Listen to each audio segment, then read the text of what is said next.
Olá, bom dia. Hoje é segunda-feira, dia 21 de junho, o primeiro dia do inverno. Você vai ver nessa edição que o Brasil ultrapassou a triste marca de 500 mil de mortos pela Covid-19. A gente mostra também que o país se aproxima de 90 milhões de doses de vacinas aplicadas. E você vai ver ainda que a ONU informou que o número de deslocados no mundo dobrou em 10 anos.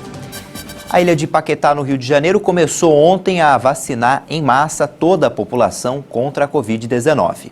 A iniciativa visa avaliar o impacto da imunização coletiva.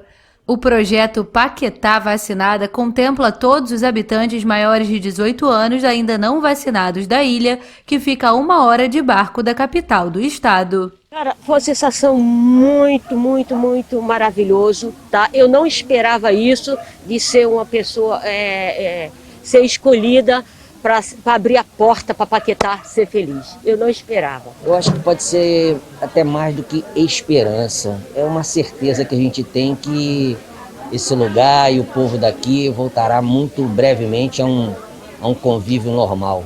Cerca de 1.800 pessoas já receberam a primeira dose do imunizante por fazerem parte dos grupos prioritários do programa de vacinação. A população adulta da ilha tem um total de 3.530 moradores. A vacina usada no projeto é elaborada pela AstraZeneca Oxford, em colaboração com a Fundação Oswaldo Cruz, que participa no desenvolvimento do estudo. De acordo com o Ministério da Saúde, os habitantes de Paquetá devem receber a segunda dose da vacina em 2 meses. A vacina contra a Covid-19 evitou a morte de mais de 40 mil idosos no Brasil. É o que aponta uma pesquisa realizada em parceria com a Universidade de Harvard. Em 4 meses, a vacinação contra a Covid-19 evitou mais de 40 mil óbitos de pessoas acima dos 70 anos de idade no Brasil. O levantamento foi feito pela Universidade Federal de Pelotas, em parceria com o Ministério da Saúde e a Universidade de Harvard. Os pesquisadores analisaram as tendências de mortes por Covid e por causas não relacionadas ao coronavírus no período de 3 de janeiro a 27 de maio de 2021. Foram registrados, nesse intervalo de tempo, mais de 238 mil óbitos por Covid e 447 mil mortes por outras causas. O número de vítimas da doença aumentou em todas as faixas etárias a partir de fevereiro, quando a variante Gama, identificada em Manaus, se disseminou pelo país. O percentual de óbitos de idosos acima dos 80 anos caiu de 28% em janeiro para 12% em maio. Já na faixa etária de 70 a 79 anos, a proporção de mortes por Covid passou de 25% do total em abril para 16% na última semana de maio. As pessoas com mais de 60 anos que já foram vacinadas estão se animando para retomar as viagens que foram adiadas ou não aconteceram por conta da Covid-19. As agências especializadas em pacotes turísticos para a terceira idade têm registrado aumento na procura por viagens para o segundo semestre. A Regina ama viajar, mas com a pandemia alguns passeios precisaram ser adiados. Ela tem 64 anos e faz parte do grupo de risco. Então, ficamos aqui esperando, aguardando que essa situação melhorasse, né? Que viesse a vacina, que os aeroportos fossem abertos, né? E que a gente pudesse retornar aos poucos, mas com segurança. Isso é muito importante, né? Agora, com a vacinação, muitos idosos que já foram imunizados se sentem mais confiantes e seguros em viajar pelo Brasil. Segundo a pesquisa nacional por amostra de domicílios contínua, quase metade da população brasileira com mais de 60 anos já tomou a primeira dose da vacina. Uma parte desse público já está programando viajar. E isso traz um certo ânimo para o setor de turismo, que foi um dos mais afetados pela pandemia. A Cíntia, que é dona de uma agência de viagem, conta que com a campanha de vacinação, a procura por viagens para o segundo semestre começou a crescer.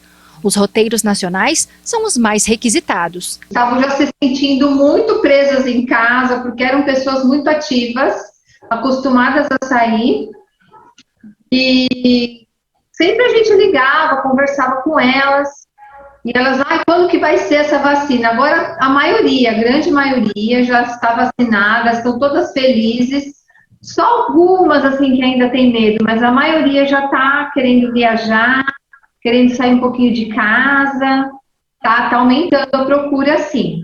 Tenho até uma estimativa que eu fiz aqui, que já tem até mais ou menos umas 200 pessoas que fecharam pacotes agora para o segundo semestre, que são várias viagens, né? Maceió, Curitiba, tem aqui para perto, Águas de Lindóia em São Paulo. Então, são locais tudo aqui no Brasil que a gente está conhecendo agora mais, né, o Brasil. Apesar de muitos já estarem imunizados com as 2 doses, a Cíntia reforça que os cuidados sanitários continuam sendo tomados. Ainda a gente está com todos os cuidados, né? Claro, que eu acho que vai mais um tempinho, mas com a vacina elas estão bem mais animadas. E a Regina só está esperando tomar a segunda dose da vacina, porque os próximos destinos já estão definidos. Eu já tenho garantido Maceió em outubro.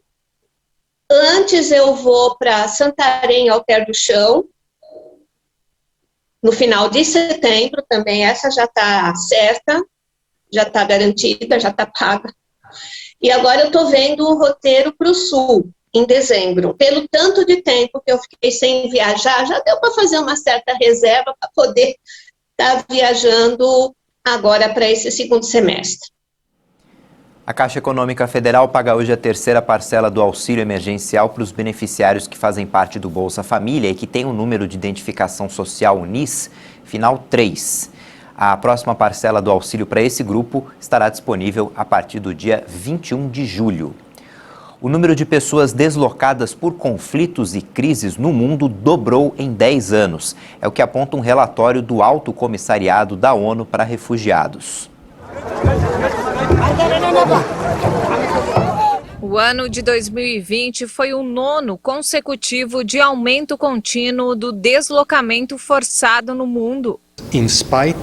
Apesar da pandemia que nos obrigou a ficar em casa e nos trancar, a ser confinados, as tendências globais de deslocamento forçado em 2020 foram maiores do que em 2019. Mais 3 milhões de pessoas. Tínhamos 79 milhões e meio em 2019 e estamos em 82 milhões e meio até 2020.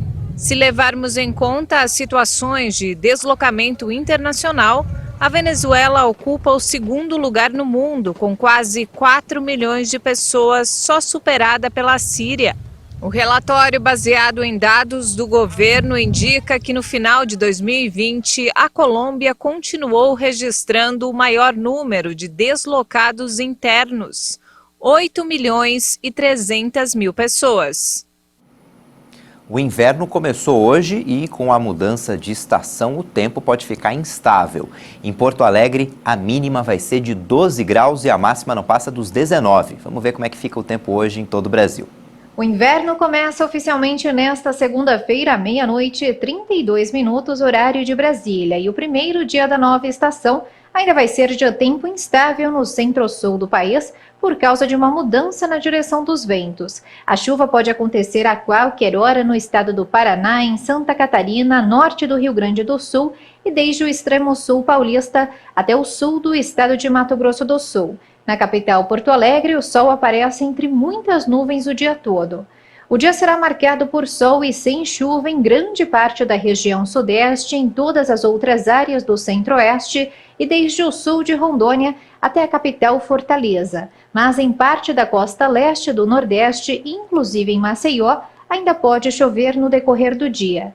As pancadas serão isoladas a partir da tarde, desde a região de São Luís até Manaus e também sobre a capital Rio Branco. Em Porto Alegre, o dia começa com 12 graus e a máxima não passa dos 19. Em Salvador, mínima de 22, máxima de 29 graus. Depois do intervalo, a gente mostra que o país passou de 500 mil mortes pela Covid-19. A gente vai mostrar ainda a caminhada no espaço que os astronautas da Estação Espacial fizeram para manutenção de painéis. Voltamos já.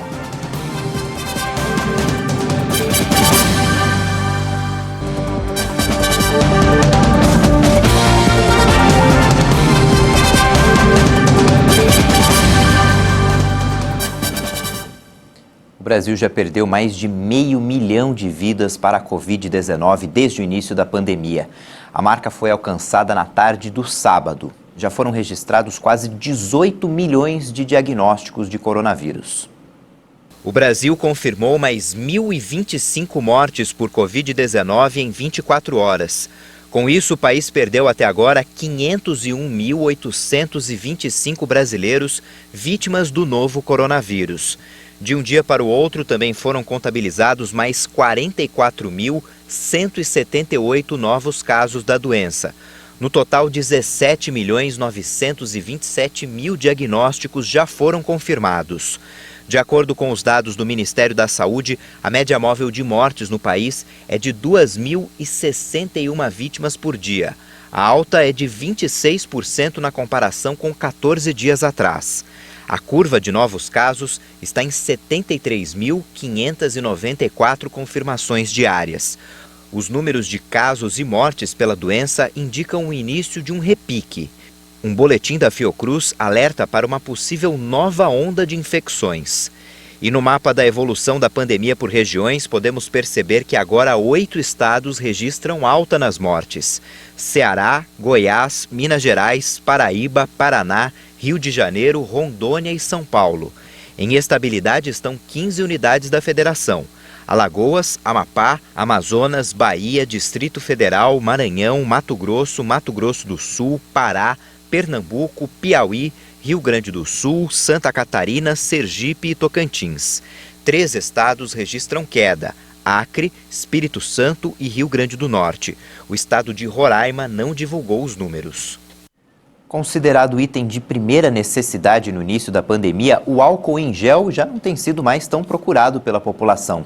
Uma pesquisa realizada por um aplicativo de farmácias mostra que a venda do produto caiu quase 60% esse ano. As prateleiras estão repletas do produto. São diversas marcas e preços variados. A oferta é grande, mas a procura já não é mais a mesma. O álcool em gel, que chegou a ficar em falta nessa farmácia de São Paulo, agora está sobrando. Hoje em dia a procura é muito mais para manutenção do que propriamente para estoque, como era um ano atrás, quando iniciou a pandemia, né? Nós chegamos ao ponto de não ter o produto, de acabar, zerar, justamente porque as pessoas compravam com muita velocidade, em quantidade, né? Isso acabou deixando a gente ao ponto de zerar o álcool, né? A procura por álcool em gel caiu em todo o país em 2021, como mostra uma pesquisa realizada por um aplicativo de farmácias. Em março, o volume de vendas do produto caiu quase pela metade no Brasil. Em abril, a queda foi ainda maior, quase 60%. E os estados do Sudeste são os que apresentam o maior desinteresse. A diminuição na procura chega a 64,3%. Eu utilizo mais quando estou fora de casa, no transporte público, né? E em casa a gente teve o hábito mais de lavar as mãos, o que a gente não tinha antes, né? Realmente eu dei uma diminuída, porque no começo a gente, sei lá, aquela coisa, né? Passa álcool. Acho que a gente acabou dando uma relaxada assim. Está mais racional, a gente lava mais a mão, porque também o álcool gel resseca muito a mão. Então a gente está usando bem menos e assim tendo mais cuidado, né? Mas bem menos, porque antes era um desespero total, né? Era toda hora álcool gel, respirou, já passava álcool gel. Hoje não é mais consciente. Situação bem diferente do ano passado, quando a procura por álcool em gel chegou a causar tumultos.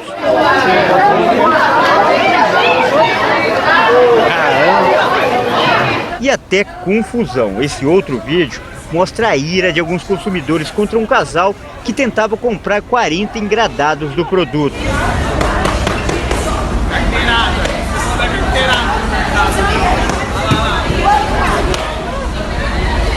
Alguns golpistas tentaram até falsificar o álcool em gel para conseguir lucro e foram flagrados. Vocês têm licença na Anvisa para fazer isso aí? Certo. Enchendo frasquinho de álcool gel, a autorização da Anvisa tá certo, o alvará tá certo. É isso aí, ó, que as pessoas costumam comprar dentro dos trens. Essa queda na procura pelo produto coincide com o aumento da vacinação. Segundo especialistas, a imunização causou euforia em muita gente e uma falsa sensação de segurança. Mas eles fazem um alerta. É preciso que esse cuidado com a higienização seja cada vez mais assimilado ao dia a dia das pessoas e continue pelo resto da vida. Nós precisamos ter em torno de 70% da população vacinada, né? A vacina, ela evita a doença grave, mas ela não evita a transmissão, da doença. Precisa manter as mesmas medidas para esse percentual da população que ainda não foi vacinado continuar se protegendo, né? Então, enquanto a gente não tiver esses 70% da população vacinada, as medidas ainda são necessárias e não se deve relaxar. O exemplo vem da dona Dorinda. Aos 84 anos, ela já tomou as 2 doses da vacina contra a Covid-19, mas diz que não abre mão do álcool em gel, pela segurança dela e das outras pessoas. É importante, sim, porque nós não podemos pensar só em nós temos de pensar uns nos outros, porque somos filhos de Deus, somos irmãos uns dos outros, então não podemos pensar só em nós, temos de pensar em todos nós.